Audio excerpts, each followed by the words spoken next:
ng mahirap. Lumaki ako sa estado ng buhay na isang kahig, isang tuka ang aking mga magulang. Okay na sa amin ang makakain 3 beses sa isang araw. Mga magulang ko na dugo at pawis ang puhunan para may mailatag sa aming hapagkainan. Bata pa lamang ako ay kailangan ko nang itanim sa aking isipan ang mga bagay na dapat isaalang-alang.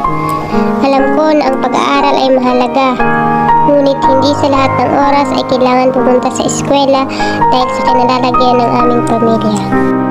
Sinasabi ko na sana may pera kami, sana masagana ang buhay namin. Lahat ng sana ay aking hinahangad, pero paghihirap pa rin sa amin ang lumantad. Ito pa ang masakit, mahirap ka na nga, lalo ka pang papahirapan ng mga mas nakakataas sa iyo. Kaya pangarap ko hanggang ngayon ay magkaroon ng magandang buhay, mairaos man lang ang pamilyang puro hirap ang pinagdadaanan. Alam ko nasasang-ayon din sa akin ang panahon.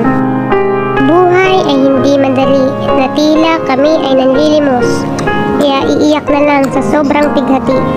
Mahirap maging mahirap dahil hindi mo alam kung saan kukunin ang mga bagay na kailangan sa pang-araw-araw na pamumuhay. Ayoko na sa hirap, sawa na ako sa hirap. Mga salitang bumubulong sa isipan, pero hindi. Tanggap ko kung ano ako, tanggap ko kung sino ako, at pinagmamalaki ko yun. Dahil kahit mahirap kami, pinalaki naman akong mabuting tao. Kaya kayong mga mahihirap, tayong mahihirap, darating din ang panahon na makakaahon tayo. Kung nahihirapan ka, huwag kang susuko, laban lang, at kaya mo yan.